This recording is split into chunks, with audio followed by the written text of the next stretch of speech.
તો last time આપણે આમ ઉત્પાદક હેતુ એવા કયા કયા ફેક્ટર્સ છે કે જેને કારણે બોડીની અંદર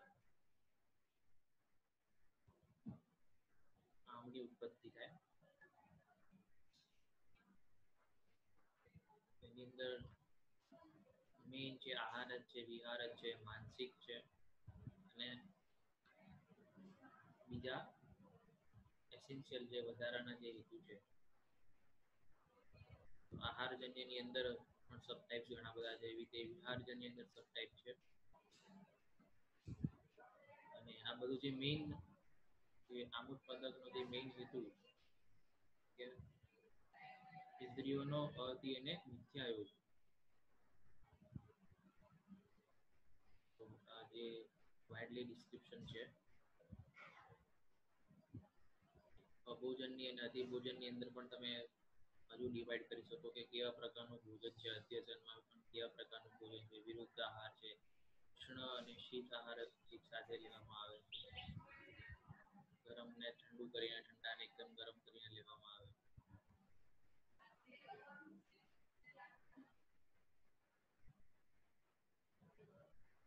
Pathogenesis of Bhagwat describes it is a condition in which the three dosha, Sapt Dhatu, as well as Mala spread in the body with arm.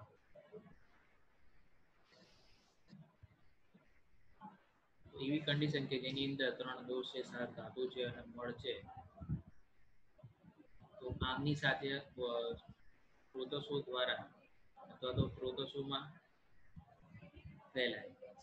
Disease which arise in consequences are also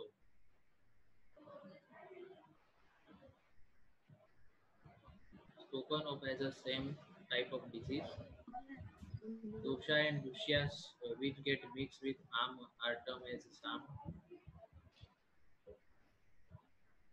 તો જે સામ સામ રસ ધાતુ છે, સામ રક્ત ધાતુ છે, તો જે દુષ્યો છે એ દુષ્યોનું આમની સાથે જ્યારે મિક્સચર થાય, ગેટ મિક્સ વિથ આમ, તો એને ટર્મિનોલોજી એમ થાય કે સામ રસ ધાતુ અથવા તો સામ કન્ડિશન છે. It is being able to vitiate dosha, dushya, malas and responsible for the disease production. Samadosha, Samadosha spread to all રોગ માર્ગ, બાહ્ય રોગ માર્ગ, આભ્યંતર રોગ માર્ગ, જે ત્રિવિધ રોગ માર્ગ. It can also go to શાખા from કોષ્ઠા and vice versa. તો જે આમ છે એની ગતિ જે દોષોની ત્રિવિધ ગતિ કીધી છે, મળોની ગતિ કીધી છે. It can also go to શાખા from કોષ્ઠ, તો કોષ્ઠમાંથી શાખાની અંદર જાય. And vice versa, they are producing all types of disease. Ama circulate along with the rasa dhatu and accumulate in the place where it gets obstructed and become the site of origin of the disease. તો જે આમ જે create થાય છે તો એ સૌથી પહેલા કોષની અંદર ક્રિએટ થાય બેઝિકલી, બરાબર. તો કોષનો જે આમ છે એ શાખામાં જાય. કોષ્ઠાગ્નિ છે, કોષ્ઠાગ્નિ મંદ પડે, જાઠરાગ્નિ મંદ પડે, તો એના દ્વારા જે ક્રિએટ થયેલો આમ છે એ સ્ત્રોતસો દ્વારા શાખાની અંદર પહોંચી જાય. આમ સર્ક્યુલેટ અલોંગ વિથ ધ રસ ધાતુ, એ જ્યારે આમ રસ ધાતુની જોડે ભળી જાય, બરાબર. Accumulate in the place where it get obstructed, તો રસવાહી રસવ સ્ત્રોતસ છે,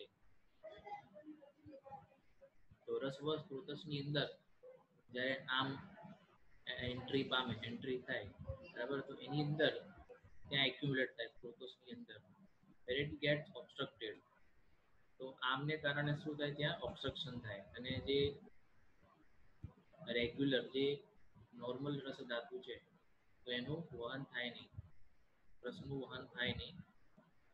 and become the site of origin of the disease, અને એ જે જગ્યા છે તો તેની આગળની જગ્યા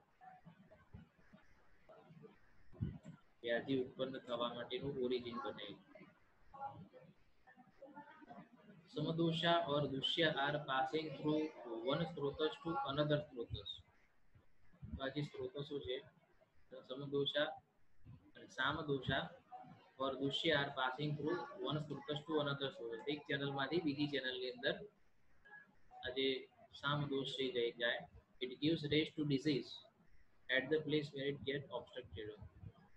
તો આમ દોષ છે તો એક જગ્યાએ રસવહ સ્રોતસની અંદર રસવાય છે ત્વર્ગુલમ હૃદયમૂલમ રસવાયની સ્થિતમન્ય. તો એની અંદર આમનું એક્યુમ્યુલેશન થયું પછી શું થાય કે જે આમ ત્યાં એક્યુમ્યુલેટ થઈ ગયો તો બાકીનો જે આમ છે એ બીજા સ્ત્રોતો દ્વારા રક્તવહની અંદર પછી માંસવહની અંદર એમ ક્રમશઃ આગળ ને આગળ ફેલાતો જાય ઓબ્સ્ટ્રક્ટ અને ધાતુઓને જે છે જે પ્રોપર ચેનલ છે બધી એને ઓબ્સ્ટ્રક્ટ કરતો જાય.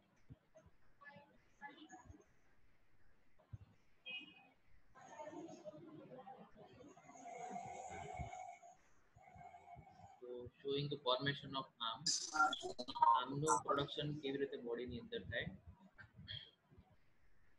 તો ક્યારેક ધાત્વાગ્નિ માંદજન્ય પણ આમ હોઈ શકે ડાયરેક્ટ. એની અંદર આમ ક્રિએટ થવાનું બેઝિક રિસ્પોન્સ તો મેઇન રીઝન છે જે એ જાઠરાગ્નિ છે, પણ ક્યારેક ક્યારેક ધાત્વાગ્નિ પણ જોવા મળે. ઇટિયોલોજીકલ ફેક્ટર્સ કે જે નિદાન સેવન જે ઉપર આપણે આહાર જ વિહાર જ શારીરિક માનસિક જે નિદાન જોઈ ગયા તો એ નિદાનોના સેવનને કારણે શું થાય દોષોનો પ્રકોપ થાય. વાતનો હોઈ શકે, પિત્તનો હોઈ શકે કે પછી કફનો પણ હોઈ શકે. અને ત્યાં જે દોષો છે જ્યાં પડે રસની અંદર, રક્તની અંદર, માંસની અંદર, મેદની અંદર પડે એ પ્રમાણે વ્યાધિ ઉત્પન્ન કરે. ડિસ્ટર્બન્સ ઇન અગ્નિ જે વાતપિત્ત અને કફ, વાતપિત્ત કફના જે ટાઈપ્સ કીધા છે બરાબર, તેના ફંક્શનના આધારે એના જે ટાઈપ્સ પાડેલા છે. તો દોષોનો પ્રકોપ થાય તો એના કારણે જે સમાન છે, સમાન અગ્નિ સમાન વાયુ છે, પછી પાચક પિત્ત છે, પછી ક્લેદક કફ છે, તો એની અંદર પણ વિકૃતિ આવે પ્રકોપને કારણે.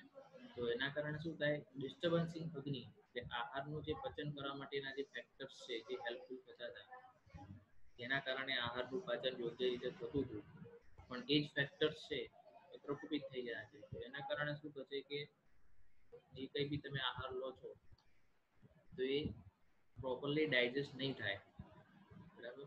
તો ડિસ્ટર્બન્સ ઇન અગ્નિ, હાઇપો ફંક્શનિંગ ઓફ અગ્નિ એટ a જઠરાગ્નિ લેવલ. તો જઠરાગ્નિ લેવલે આમની ઉત્પત્તિ થશે. એટલે સિમ્ટમ્સની અંદર તમને એ જોવા મળે કે પેટ ભારે લાગે બરાબર, પછી અતિશય ઉદગાર ઉત્પત્તિ થાય, અજીર્ણ છે, અજીર્ણ જેવા સિમ્ટમ મળે, આલસ્ય છે, અંગ ગૌરવ છે, પછી પ્રસેક છે, મોઢામાંથી વધારે પ્રમાણમાં લાળનો સ્ત્રાવ થવો, વધારે પ્રમાણમાં ઊંઘ આવી, ભૂખ ઓછી લાગે, એવા સિમ્ટમ્સ તમને જોવા મળી શકે. ધીરે ધીરે આ જો આમ છે જે સ્ત્રોતસો મારફતે પોસ્ટમાં જે બન્યો આમ તો સ્ત્રોતસો મારફતે શાખામાં જાય. શાખામાં જઈને શું કરે ધાત્વાગ્નિ દૂર કરીએ, ધાત્વાગ્નિ માંદ્ય કરે. ધાત્વાગ્નિ માંદ થાય એટલે જે આહાર રસ છે, આહાર રસ જે રસ ધાતુને બનાવવાનું હોય બરાબર, એની પર જે રસાગ્નિ કામ કરે તો એ રસાગ્નિ દૂષિત થાય, એના કારણે પ્રોપર રસ ધાતુ નું ફોર્મેશન થાય નહીં. કલેક્શન ઓફ અન્નરસ, એટલે જે આમયુક્ત અન્નરસ છે એનું સંચય થાય. સંચય ઓફ આમનો સંચય થાય અને સંચય થાય એટલે પછી આગળ જતા પ્રકોપ પામે. જે સંચય પ્રકોપ પ્રસર છે ઓછા માત્રામાં હોય ત્યાં સુધી સંચય થાય અને ધીરે ધીરે વધવા લાગે આમ બરાબર. તો એક જગ્યાએથી બીજી જગ્યાએ જાય, એક સ્ત્રોતસમાંથી બીજી જગ્યાએ જાય, બીજા સ્ત્રોતસમાં જાય અથવા તો સ્ત્રોતસમાં આગળ વધારે ફોરવર્ડ થાય. સ્થાન સંગ્રહ આમ ઇન અવય ગુણ્ય, તો પર્ટિક્યુલર ત્યાં ઓબ્સ્ટ્રક્ટ થાય, આમ ગેટ ઓબ્સ્ટ્રક્ટેડ, અને ત્યાં દોષ દૃશ્ય સમૂર્છ ના બને. તેથી આમ છે અને જે દૃશ્ય છે, ધાતુ છે, તો સ્ત્રોતસ છે, એ બંને વચ્ચે પ્રોસેસ થાય અને ખવય ગુણ્ય ક્રિએટ થાય. ખવય ગુણ્ય એટલે સ્ત્રોતસોનું જે ટાઈમી પાર્ટ છે, સ્થાયી પાર્ટ છે, તો ધાતુનો જે સ્થાયી પાર્ટ છે એની અંદર વિગુણત્વ આવે. Manifestation of the disease. ને ત્યાં જે કઈ બી સ્ત્રોતસો હોય અથવા તો જે કઈ બી સ્થાયી ધાતુ હોય એની અંદરથી વિકૃતિ આવી ગઈ છે, બરાબર, તો એને રિલેટેડ સિમ્ટમ્સ ક્રિએટ થાય અને ડિસીઝનું મેનિફેસ્ટેશન થાય. વ્યક્તાવસ્થા અને ભેદાવસ્થા છે.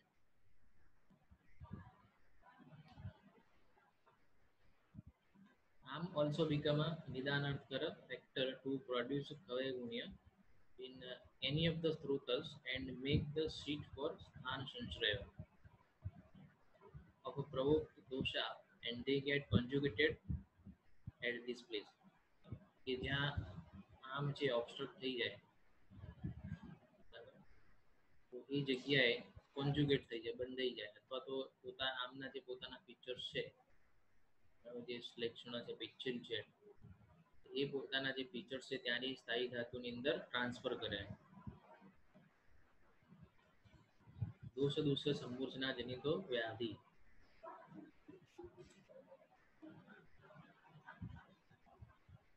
ખ એટલે આકાશ એટલે ખાલી જગ્યા, સ્ત્રોતસો, અને વિગુણતા એટલે એના જે નોર્મલ ફંક્શનિંગ જે ફીચર્સ છે એનાથી ઓપોઝિટ થઈ જાય.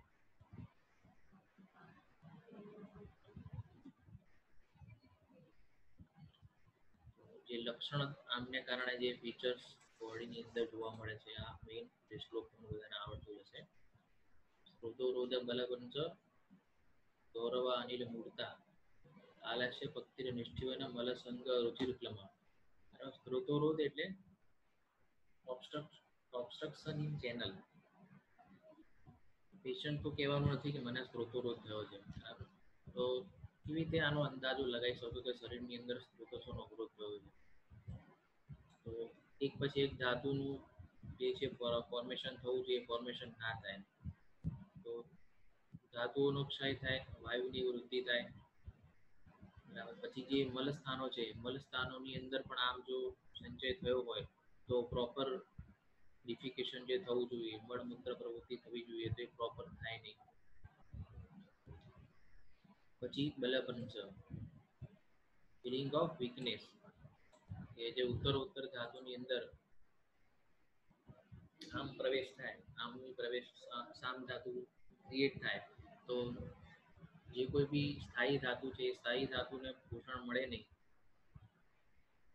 સ્થાયી ધાતુનું નરિશમેન્ટ ના થાય, તો જે નોર્મલ ધાતુ છે એના કારણે શરીરનું બળ જળવાઈ રહેતું હોય છે, પરંતુ જ્યારે આમની કન્ડિશન થાય અને સ્ત્રોતસો ઓબ્સ્ટ્રક્ટ થઈ જાય તો એ જે સ્થાયી ધાતુ છે એનું નરિશમેન્ટ ના થવાના કારણે ધાતુનું બળ ઘટે. પર્ટિક્યુલરલી રસ ધાતુ હોય, રક્ત ધાતુ હોય, માંસ ધાતુ હોય, મેઘ ધાતુ હોય, અસ્થિ હોય, મજ્જા હોય, એ શુક્ર ધાતુ હોય, તો ધાતુનું બળ ઘટે એટલે શરીરનું બળ પણ ઘટે. પછી ગૌરવ ફિલિંગ ઓફ હેવીનેસ, કે મેં જે તમને કીધું કે આમાશયની અંદર કે અગ્નિમાંદ થવાને કારણે જે ગૌરવતા છે, ચિક્કણતા છે, પિચ્છેલ્ય છે, આમના જે કંઈ ફીચર્સ છે એ ડેવલપ થવાના કારણે ફિલિંગ ઓફ હેવીનેસ. તો આઈધર એ તમને સ્ટમકની અંદર પણ થાય, ઉદરની અંદર થાય, અથવા તો પર્ટિક્યુલરલી કોઈ લિમ્સમાં પણ થઈ શકે, હેડની અંદર પણ થઈ શકે. પછી આલસ્ય, કે જેમ સત્વગુણનો ક્ષય થાય, સત્વગુણનો તો ક્ષય નથી થતો, સત્વગુણ એટલું જ રહે, પરંતુ જે રજ અને તમો ગુણ છે તેની વૃદ્ધિ થઈ જાય અપેક્ષાએ, બરાબર. તો એના કારણે બોડીની અંદર જે આલસ્યતા છે, લેઝીનેસ છે, એ વધી જાય. અનિલ મૂળતા, તો ઇમ્પેર્ડ એક્ટિવિટી ઓફ વાત દોષ, કે વાયુને કામ કરવા માટે, વાયુને હલનચલન કરવા માટે પ્રોપર સ્ત્રોતો છે જે ખવય ગુણ્ય, જે સ્ત્રોતો છે એને ખાલી મળવા જોઈએ, વાયુની પ્રગતિ અવરોધાવી ના જોઈએ આમ દ્વારા. પણ અહીંયા શું થાય છે, આમ ક્રિએટ થાય એના કારણે શું થાય, વાયુની ગતિ અવરોધાય. એટલે વાયુનું પ્રોપર ફંક્શન કે જે ધાતુઓને એક જગ્યાએથી બીજી જગ્યાએ ટ્રાન્સફર કરવાનું કામ છે, મોલોનું એક જગ્યાએથી બીજી જગ્યાએ ટ્રાન્સફર કરવાનું કામ છે, તો એ થાય નહીં due to the obstruction of આર્મ. અપક્તિ એટલે કે ઇનડાઇજેશન, પ્રોપર ડાયજેશન થાય નહીં. પછી નિષ્ઠીવન એક્સેસિવ સલાઇવેશન, વધારે પ્રમાણમાં લાળ છૂટવી. એટલે કફની અધિકતા હોય, કફવર્ગીય જે છે આમ મોસ્ટલી જેના ફીચર્સ છે તો કફવર્ગીય હોય વધારે, એ કફના ગુણ એની અંદર એક્સેસિવલી વધારે જોવા મળે. શામ કફ, શામો ગલા સુધી કરતી તમે એક્સેસિવ સલાઇવેશન થાય. ટંગ કોટેડ પણ તમને જોવા મળે આની અંદર. પછી મળની અંદર ચિકાસ પણ જોવા મળે. મલસંગ, કોન્સ્ટિપેશન, કોન્સ્ટિપેશન પણ થાય. બરાબર, કે પ્રોપર કોન્સ્ટિપેશન એટલે ડ્રાય મળ બી ના હોય કે એને ઝાડા કરવા માટે વધારે ટાઈમ બેસી રહેવું પડે, તો ઝાડામાં ચિકાસ આવે, 4-5 દિવસમાં 4-5 વાર જાય તો પણ એને સંતોષ ના થાય. બરાબર, તો મલસંગ વિથ યુરિન રિલેટેડ પણ પ્રોબ્લેમ હોઈ શકે મલસંગ એટલે.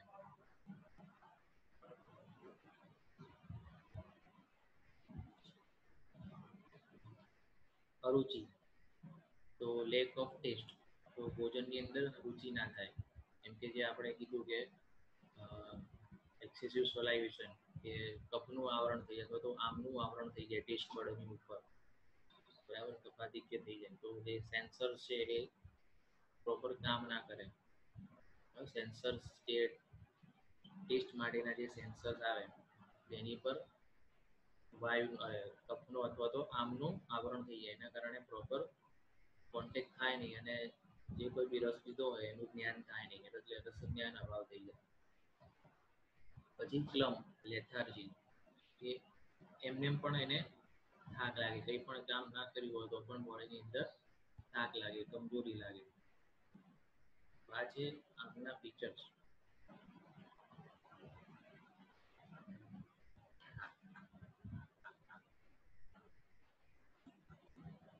જે થેરાપેટિક વ્યૂ ઓફ આર્મ,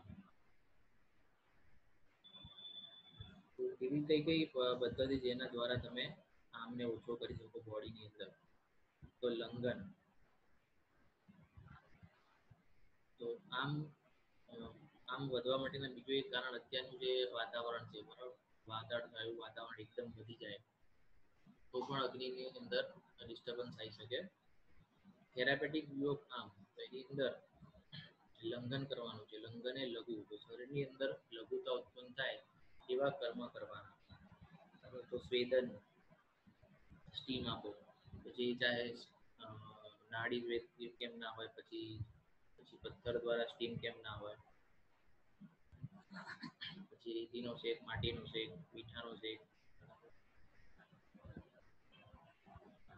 પછી જે વાયુની ગતિ છે એને નોર્મલાઇઝ કરવા માટે પ્રાણાયામ છે, યોગ છે. જરૂર પડે તો પંચકર્મ, ઇન્ક્લુડ વમન, વિરેચન, નસ્ય, શિરો વિરેચન નસ્ય, બરાબર, કે જે શિરો વિરેચનની અંદર કે જે શિરની અંદર જે કંઈ બી દોષો સંગ્રહિત થયા છે તો એને તીક્ષ્ણ નસ્ય અથવા તો માપન નસ્ય, ચૂર્ણ દ્વારા દોષોને શરીરમાંથી બહાર કાઢવાના. સમ હર્બલ ડ્રગ્સ, તો જિંજર છે, ગાર્લિક છે, black pepper, castor oil, aloe vera, coriander, ગોળુચી, ક્યુમિન, પુષ્કરમૂળ, તુલસી અને ગોગળું.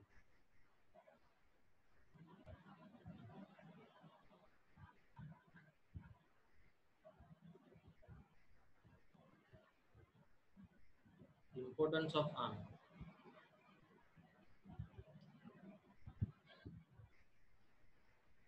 The concept of arm is the most important fundamental principle of Ayurveda in understanding the physiopathology of the disease.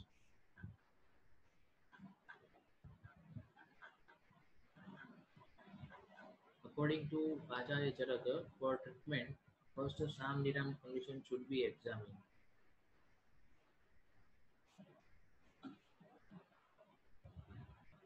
તો જ્યારે બી body અંદર આમ હોય તો આ બધા જે સિમ્ટમ્સ છે જોવા મળતા હોય.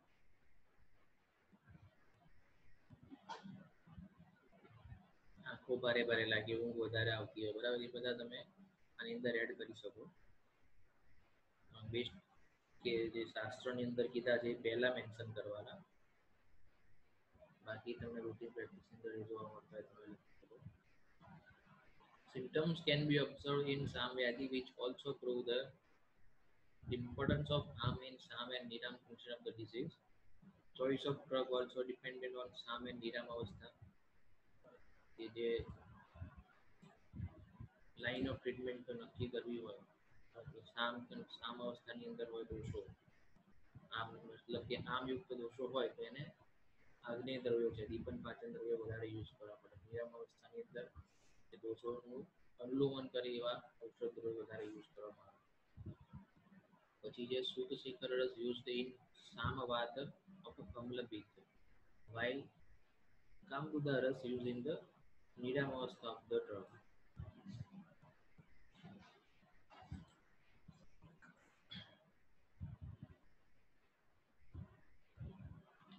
તો અજીર્ણને કારણે પણ અમ્લપિત્ત જોવા મળતું હોય છે, બરાબર. ખાધા ઉપર ખાય તો એને અમ્લપિત્ત થવાના ચાન્સીસ વધી જાય. ખાઈને તરત સૂઈ જાય તો ખાધા પછી વધારે પ્રમાણમાં પાણી અથવા કોઈ પ્રકારનું લિક્વિડ લેતા હોય તો પણ આમ ક્રિએટ થાય. તો એ વન ટાઈપ ઓફ અજીર્ણ છે. Distinction between SAM with ARM and DRAM without ARM. This is of prime importance to define treatment strategies. ARM pathogenesis portrayed in a light of Nidan Panchaga. 5 disease eliminating factor. Nidan, Chlorogroup, Kshay, Samprapti. And Cetatria Gal, same stage of the disease progression along with the clinical manifestation of SAM condition are worth appreciation from clinician.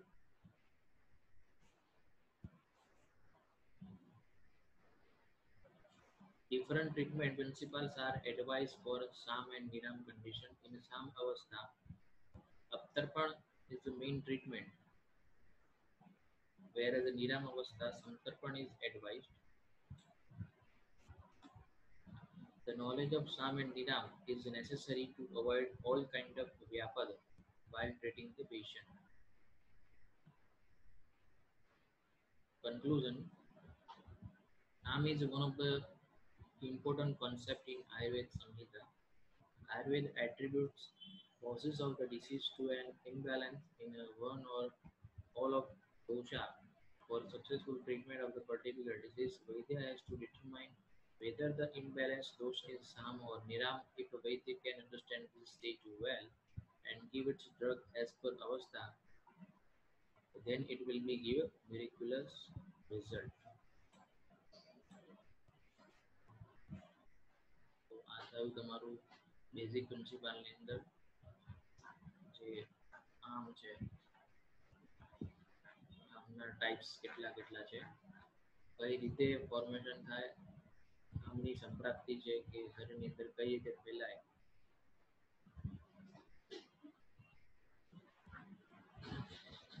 જે proper treatment છે, રસજાના વિકારણમ સર્વમૂલકરમ ઔષધમ. તો આમ જે છે એ રસ ધાતુની અંદર જાય તો કઈ રીતે ટ્રીટમેન્ટ કરવી, પ્રોપરલી દરેક ધાતુની અંદર ટ્રીટમેન્ટ આપેલી છે. તો એ પણ આમની અંદર તમે આ સૂત્ર લગાડી શકો. લંગનના પણ ટાઈપ્સ આપેલા છે, મેં આમથી કરવાના ને બધા. ઓકે, બહુ ઇઝીલી આની અંદર અને દરેક આચાર્યો છે એ બૃહત્રય લઘુત્રયના રેફરન્સ બધા કોટેડ કરેલા છે, તો બહુ ઇઝીલી સમજી શકાય એવું છે. અને રેફરન્સ છે, રેફરન્સ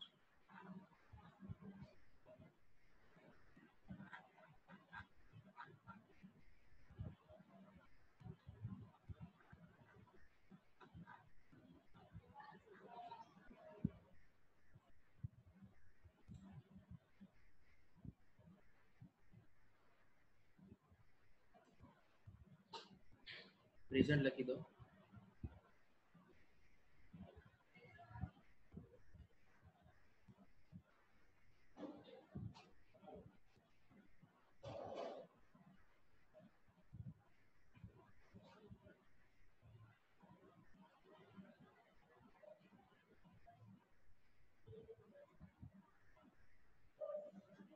કોઈને કંઈ પૂછવું કરવું હોય.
એટેન્ડન્સ આવી ગઈ ને બધાની કાલની.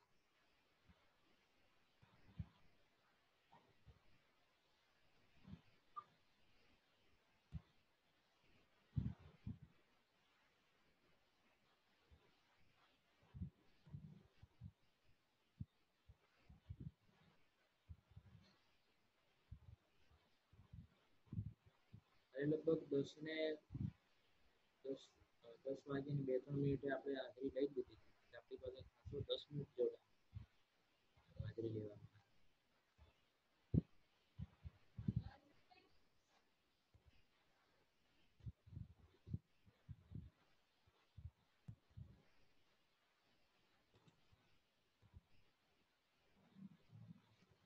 હાઈ બીપી ની અંદર કેટલું બીપી રહે છે ચેક કરવું પડે. અને વધારે રહેતું હોય અલોંગ વિથ મોડર્ન મેડિસિન.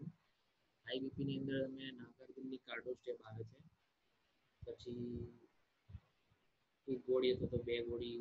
તો 130-140 ની આસપાસ રહેતું હોય વધારે, અથવા તો 150 રહેતું હોય તો કાર્ડો સ્ટેપ 2 અપાય. 10ની અંદર જટામાસી રાત્રે આપો. જટામાસી 3 ગ્રામ. બસ આટલું કરો સ્ટાર્ટિંગમાં. પછી જોઈએ કે કેવું રિઝલ્ટ છે. બીજું પ્રાણાયામ કે બધું એડ કરવાનું, જે નિદાન છે બધા, કે નમક વધારે ખાતા હોય, સ્ટ્રેસ વધારે જો લેવાનું રહેતું હોય તો બધું બેઝિક વસ્તુ એ ડાયટ મેનેજમેન્ટ છે. પછી પ્રોપર સ્લીપ લેવાની, કે જો બરાબર સુતા હોય, રાત્રે જાગતા હોય, જે વાત પરના જે નિદાન એ બધા દૂર કરવા.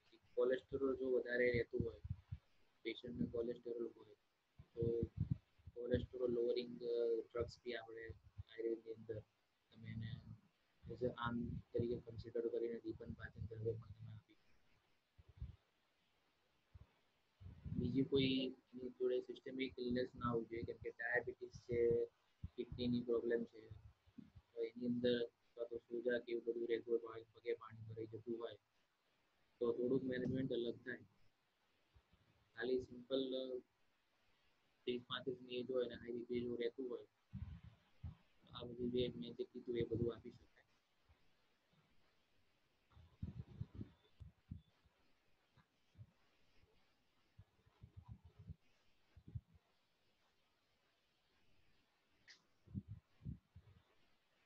બીજું કોઈ ક્વેશ્ચન હોય તો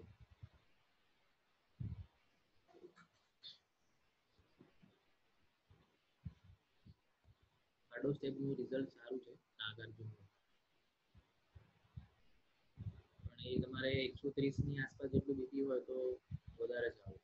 પછી સ્ટ્રેસ મેનેજમેન્ટ માટેની બી કેપ્સ્યુલ આવે છે અંદર તમે નાખી શકો. પછી બ્રાહ્મી છે, નસ્ય પણ કરાવી શકાય. જેવું વધારે રહેતું હોય તો પછી બસ્તી મેનેજમેન્ટમાં કરી શકાય. નોર્મલ બીપી કેટલું રહે છે અને કેટલા ટાઈમની અંદર ફ્લક્ચ્યુએટ રહે છે, પછી અમુક કન્ડિશનની અંદર જ બીપી વધે છે ઘટે છે એ જોવું પડે. રેગ્યુલર ચેકિંગમાં રેગ્યુલરલી હાઈ રહે છે બીપી એ બધું પૂછવું પડે.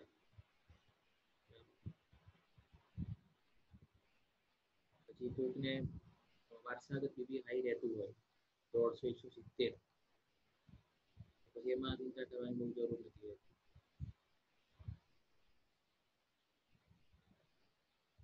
બહુ બીપી હાઈ રહેતું હોય તો હાર્ટને કોઈ નુકસાન થતું નથી એ બી ચેક કરવું પડે કે હાર્ટ ટ્રબલ કેવું હોય એના કારણે તો નથી ને.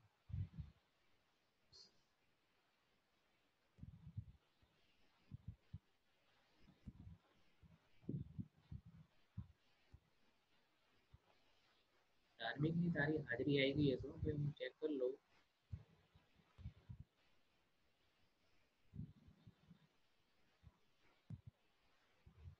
બીજો કોઈ ક્વેશ્ચન હોય તો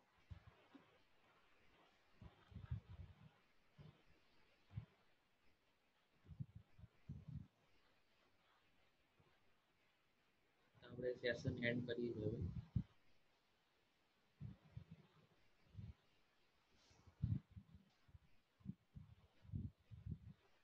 એકલા પ્રાણાયામથી તો કઈ મેનેજમેન્ટ ના થાય, પણ અલોંગ વિથ આજે આયુર્વેદિક મેડિસિન ચાલુ રાખવી પડે. પ્રાણાયામની અંદર જે મેઇનલી અનુલોમ વિલોમ કરે, શવાસન કરે, હેક્ટિક શેડ્યુલ હોય તો દિવસમાં 4 થી 5 વખત શવાસન કરવાનું, મિનિમમ 4-5 મિનિટ માટે. બીજા બધા ભસ્ત્રિકા છે, કપાલભાતિ જે બધું કરવાનું છે ખાલી અનુલોમ વિલોમ કરે, અનુલોમ વિલોમ, ઓમકાર અને ભ્રામરી આ 3 વસ્તુ અને શવાસન એ રેગ્યુલર પ્રેક્ટિસ કરે એટલે સારું.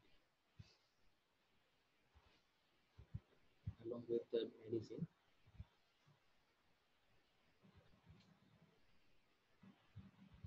એ તો આપણે હવે લેક્ચર એન્ડ કરીએ છીએ. એને કોઈ ક્વેશ્ચન નથી, બધું સમજી ગયા એવું માનીને આપણે કાલે મળીએ એક નવા ટોપિક સાથે.